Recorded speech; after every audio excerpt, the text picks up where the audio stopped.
In general, I am a meals person. I like to eat 3 meals a day, and I'm not a big snacker. But my kids, Calder Quinn being one of them, it's just unavoidable that they're going to snack, right? I mean, we grew up, you never let us buy potato chips, so we had to make do with something. Yeah, so I guess what that did is get them kind of creative. So what I'm going to start off by doing here is showing you a snack that I actually like.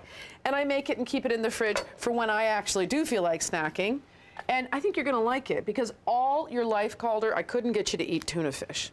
I don't know why. Yeah, tuna, I had that weird mayonnaise phobia that took me to like age 13 to realize that it was absolutely delicious and I was crazy. So the mayonnaise phobia probably infiltrated your ability to like tuna. So this is a really interesting recipe. It's something that I found in my grandmother's recipe file, and it's got a curious name. It's called gremolata.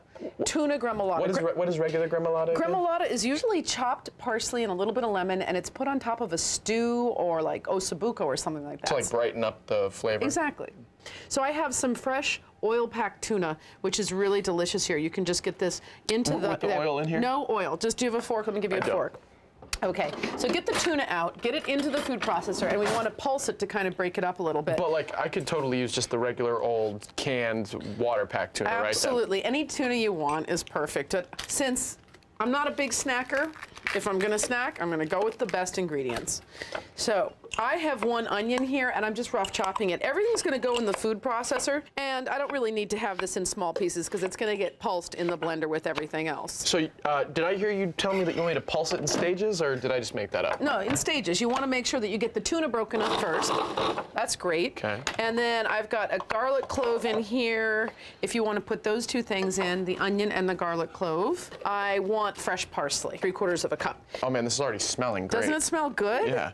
So you need some fresh olive oil in there, about 2 tablespoons before you start pulsing any further. And I'll get this also into a rough chop. All right, not too much because you don't want it to be too loose. And after you pulse that, we'll get this in. So one of the things about pulsing in a food processor, is that you don't keep it running. Yeah, and there's a reason for that, so that the hard pieces can fall back in on themselves, and then they can get a little bit looser. All right, I'll put this in, and about 3 tablespoons of lemon juice. So let me just put that just in here over my fingers. I don't want to get those seeds in there, and this is a real seedy lemon. You know, so I didn't like tuna, and then I had a tuna salad on a toasted bagel, and it was like a revelation. That sounds like a snack opportunity. Where'd you have that? Just at some deli somewhere, I don't know. Like some delicious fresh bagel, but this is different, but also bringing that same like delicious like tuna unctuousness to the table. Combine it? Yeah, get that going.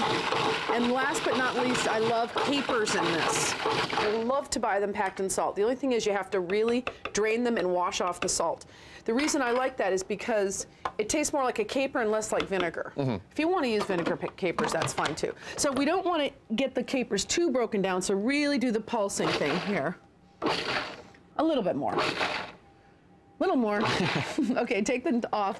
And I think we should season it with a little bit of salt and pepper. Okay. Here's some pepper. And it smells great, doesn't it? It smells really good. It looks good. Fragrant.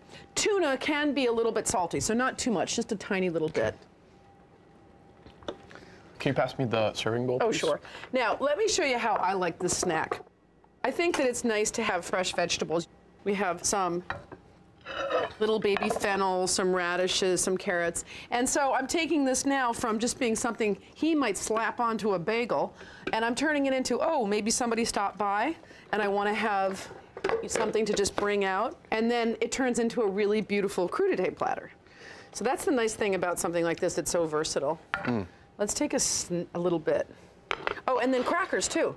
I have some really nice crackers here. This plate looks so elegant. This is a snack that could be, you just came home and took it away and just, you know, scarfed it with something, or a nice little in-between, somebody stopped by, we're gonna have a glass of wine, and a little bit of tuna gremolata.